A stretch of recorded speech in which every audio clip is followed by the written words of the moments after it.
عالمیت، اس کا عالم، اس کا مفتی، اس کا علامہ ہونا سب گیا بھاڑ میں. وہ تو مسلمان نہیں ہے بھائی. اس کے ایمان کے لالے پڑ جاتے ہیں، اس کے اسلام کے لالے پڑ جاتے ہیں، وہ مومن نہیں رہتا، وہ باغی اور غدار اور مرتد بنتا ہے، وہ ملحد اور زندیق بنتا ہے. اور میں نے کہا یہ میں جذباتی باتیں نہیں کر رہا، کوئی جذباتیت کی باتیں نہیں، حقائق پوچھیے. جو آپ حضرات اس عقیدے کی حساسیت کا اندازہ لگائیے. امام ابو حنیفہ رحمۃ اللہ علیہ نے، امام محمد رحمۃ اللہ علیہ کی یہ روایت ہے، امام ابو حنیفہ رحمۃ اللہ علیہ نے لکھا ہے، فرمایا کوئی شخص اگر اپنے زمانے کے اندر یہ کہے کہ میں نبوت کا دعوے دار ہوں یا میں محمد مصطفیٰ کے بعد پیغمبر اور نبی ہوں، اگر اگلا شخص اس سے کہے کہ تو اپنی نبوت پر دلائل پیش کر، یہ شخص بھی کافر ہو جائے گا. اس لیے کہ دلائل طلب کرتے ہو، اس کا مطلب یہ کہ تمہیں عقیدہ ختم نبوت پر شک تھا. اس کا مطلب یہ کہ تمہارے دماغ کے کسی کونے کے اندر کوئی سافٹ کارنر بھی موجود تھا. اس کا مطلب یہ ہے کہ تم یہ کہتے ہو امکان ہو سکتا ہے، اس کا پاسبلٹی ہے، ممکن ہے. تم یہ لبوں اور ہونٹوں کو ہلا کر کے کہو گے اے مدعی نبوت تم اپنے نبوت پر دلائل پیش کرو، یہ کہنے، یہ ڈیمانڈ اور مطالبہ کرنے پر تم دائرہ اسلام سے خارج ہو جاؤ. اس لیے یہ ویری سینسٹیو ایشو، اس سے زیادہ حساس عقیدہ کوئی نہیں ہو سکتا. ایک تقاضا یہ ہے، جتنا حساس ہے، جتنا ضروری موضوع ہے، جتنا متبرک موضوع ہے، جتنا مقدس موضوع ہے، اتنا ہی زیادہ اس کا اس بات کا تقاضا ہے کہ اس کو سمجھا جائے. اور دوسرا تقاضا عقیدہ ختم نبوت کا، اللہ رب العزت نے اس عقیدہ ختم نبوت کا کی بناوٹ ایسی رکھی ہے کہ امت مسلمہ کو ہر دور میں اس کے لیے چوکیداری اور اس کے تحفظ کے لیے ہمیشہ ہمیشہ جاگنا پڑے گا اور اس کا سپاہی بن کر کے زندگی گزارنی ہوگی. ایسا نہیں ہے، دیکھیں کعبہ ہے نا، بن گیا. اب کعبے کی حفاظت کے لیے مجھے اور آپ کو، ہم کو زیادہ فکر مند نہیں ہوتے. روضہ اقدس ہے، مسجد نبوی ہے، شاعر اسلام ہے. وَمَن يُعَظِّمْ شَعَائِرَ اللَّهِ فَإِنَّهَا مِن تَقْوَى الْقُلُوبِ. طے شدہ چیزیں ہو گئی. لیکن جس طرح کعبہ ہے، جس طرح مسجد نبوی ہے، جس طریقے سے مسجد حرام ہے، جیسے یہ شاعر اسلام، اسی طرح عقیدہ ختم نبوت. مگر عقیدہ ختم نبوت کی خاصیت اور خصوصیت یہ ہے ہر دور میں مسلمان کو اس کے تحفظ کے لیے اپنی آنکھیں کھول کر جاگنا پڑے. پتہ چلا کہ عقیدہ ختم نبوت کا دوسرا تقاضا ہم مسلمانوں سے یہ ہے کہ عزم کریں زندگی کے آخری سانس تک ہم ختم نبوت کے سپاہی بن کر زندگی گزار کر اس دنیا سے جائیں. یہ ہے اس کا دوسرا تقاضا. اس موضوع پر تفصیلی بات ہو سکتی ہے، لیکن میں دوسری بات یہاں سے فارغ التحصیل ہونے والی طالبات سے بھی عرض کرنا چاہتا ہوں. مرد بنتا ہے، فرد بنتا ہے، عورت بنتی ہے، نسل تیار ہوتی ہے. ان خواتین کے لیکچرز، ان خواتین جو مدارس بنات سے فارغ التحصیل ہو، ان کے بیانات، ان کی تقاریر، ان کے خطبات ہماری اپنے قبائل میں، کمیونٹی میں، برادری میں، خاندانوں میں، سڑکوں، ہماری گلیوں میں، دائیں بائیں کے اہل محلہ میں کیوں نہیں ہوتے؟ یہ علماء کی طرح تبلیغ اسلام کا وظیفہ، فریضہ اس حساسیت کے ساتھ کیوں نہیں ادا کرتی جس حساسیت کے ساتھ بنین کا شعبہ، مرد فارغ التحصیل ہونے والے علماء جس حساسیت کے ساتھ ادا کرتے ہیں؟ ہمیں اس کے اندر بھی یہ درد دل اس لیے رکھ رہا ہوں. جاؤ امریکہ جاؤ، ہانگ کانگ جاؤ، فرانس جاؤ، دنیا کے مختلف ملکوں کے اندر جاؤ، فلاں خاتون ہے جو سو کالڈ اسکالرہ ہے، فلاں خاتون ہے، اس کی سیڈیز چل رہی ہیں، بیانات چل رہے ہیں، تقاریر چل رہی ہیں. یہ مستقبل کی بیوروکریسی، یہ مستقبل کے پاکستان کی اسٹیٹ کے اسٹیک ہولڈر بنتے ہیں. کیوں ماں تربیت کے اندر آج ناکام ہے؟ کراچی کا صرف ضلع شرقی، رات بھی میں نے علماء کی خدمت میں یہ بات عرض کی تھی، 2017 میں کراچی کا صرف ایک ضلع ہے، ضلع شرقی، اس میں ایک سال میں عدالتوں کے اندر اس ایک ضلع سے جو خلا کے کیسز عدالتوں کے اندر پہنچے ان کی تعداد 13,500. طلاق کا ریشو بڑھتا جا رہا ہے. صبر نہیں ہے خواتین میں, تحمل نہیں ہے, برداشت نہیں ہے, گھر برباد ہو رہے ہیں, فیملی سسٹم تباہ. آج کا ویسٹ یہ FATF اور یہ پوری دنیا کی امداد اور یہ باہر کے ممالک کے IMF اور ورلڈ بینک کی امداد, نظام سیاست کے اندر اسلامائزیشن کی کوئی گنجائش نہیں. 2 شرطیں.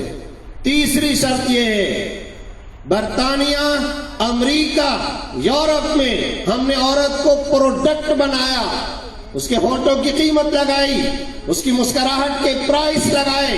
ہم نے اپنی عورت کو باہر نکالا ہے. پاکستان کے معاشرے کے لوگوں کو اپنی عورت کو باہر نکالنا ہوگا. یہ باہر نکالے, ان کے واضح مطالبات آتے ہیں. اگر اس بے دینی کے طوفان کے آگے روک لگانی ہے, اگر کوئی تو اس کے علاوہ کوئی علماء چلائیں, خواتین میں بیانات کی ترتیب رکھیں, مسائل کی نشستیں رکھیں. خواتین جو فارغ التحصیل ہونے والی ہیں وہ عزم کریں, پختہ ارادہ کریں, تشکیل کروا کر جائیں اس مدرسے سے کہ وہ اپنی خواتین کو تیار کریں. خطرہ ہے, ڈر ہے, اور شدید ڈر ہے. یہ جو اس وقت نسل ہے, اگلی نسل کے ایمانوں کا کیا ہوگا؟ محلہ یہی ہوگا, گلیاں یہی ہوں گی, علاقے یہی ہوں گے, مگر آپ اندازہ نہیں کر سکتے انہی سے نکلنے والی بیٹیاں, انہی سے نکلنے والی نئی نسل کے نوجوان نبی کے گستاخ بن کر, مرتد بن کے, ملحد اور زندیق بن کر کے معاشرے میں آئیں گے. اور یہ ہو رہا ہے, یہ ہو رہا ہے. جائیے جا کر کے بلوچستان کی کئی یونیورسٹیاں, میں نام بتاؤں گا آپ کو, پنجاب کی کئی یونیورسٹیاں, کئی ملٹی نیشنل کمپنیوں کے زیر اثر کام کرنے. جب یہ حقائق سامنے آتے ہیں تو بعض اوقات ہمارے بعض اہل علم یا علماء ساتھیوں کا یہ نعتیں اور یہ نظمیں اور یہ نعرے اور یہ مسکراہٹیں اور یہ کہتے ہیں, ان پہ بڑا دل کوڑتا ہے. یہ بھرے پیٹ کی کہانیاں ہیں بھائی. طلیطلہ کی تاریخ یاد رکھو, غرناطہ کی تاریخ یاد رکھو, سقوط بغداد کو یاد رکھو. عرب ممالک, سعودیہ کے بے دینی کے حوال سامنے نہیں آ رہے؟ کیا ہو رہا ہے سعودی عرب کے اندر؟ رہ کر لے دے کر ایک سعودی عرب رہا تھا, کیا صورتحال ہے؟ جائیے, میں یورپی ممالک کی بات نہیں کر رہا, عرب ممالک کی حالت زار جائیے. مساجد ویران ہو گئی ہیں. کتنے عرب ممالک آج تک شاپنگ سینٹر کھل گئے, ہسپتال کھل گئے, اسکول کھل گئے, کرونا کے چکر میں مساجد آج تک بند ہیں ان ممالک میں, اور کوئی زبان سے کلمہ بھی ادا نہیں کر سکتا. کلمہ ادا کرے گا مغرب سے پہلے جیل کی سلاخوں کے اندر جائے گا. یہ پورا ایک سسٹم چل رہا ہے, ایک پورا نظام چل رہا ہے. خدارا اہل علم اس کو حساسیت سے لے. یورپی ممالک رہے اپنی جگہ پر, جو عرب ممالک ہیں وہاں پر اس وقت پردے کا ریشو کیا ہے, فیملی سسٹم کی تباہی کا ریشو کیا ہے, طلاق اور خلا کا ریشو کیا ہے, داڑیاں, ٹوپیاں, پگڑیاں, علماء, مساجد, مدارس کے خلاف کس منظم اور کامیاب انداز کے اندر وہاں پر کام ہو رہا ہے, میں اور آپ اس کا اندازہ نہیں لگا سکتے. اس لیے برائے کرم ایمرجنسی نافذ کیجئے. اپنے گھروں میں دینداری کی ایمرجنسی, روحانیت کی ایمرجنسی, علماء ہنگامی بنیادوں پر کام کریں. پوچھا جائے گا ہم سے, قبروں میں سوال ہوگا, اور کوئی کسی قسم کا جواب ہمارے پاس نہیں ہے. اس کو جس حساسیت کے ساتھ لینے کی ضرورت تھی, ہم اس قدر غفلت اور کوتاہی کا شکار ہیں. اللہ رب العزت مجھے اور آپ کو اس کی توفیق عطا فرمائے. انہی الفاظ کے ساتھ میں آپ حضرات سے اجازت طلب کرتا ہوں, اور یہاں جو طالبات فارغ التحصیل ہوئیں, جو طلبہ فارغ التحصیل ہوئے, انہیں اور ان کے والدین کو دلی مبارکباد پیش کرتا ہوں. دل سے دعا کرتا ہوں کہ اللہ رب العزت سماج اور سوسائٹی میں, معاشرے کے اندر دینی تبدیلی کا ان کو باریکیوں سے روشنی کی طرف آپ کا رہبر نور علم میڈیا لائک اور سبسکرائب کیجیے.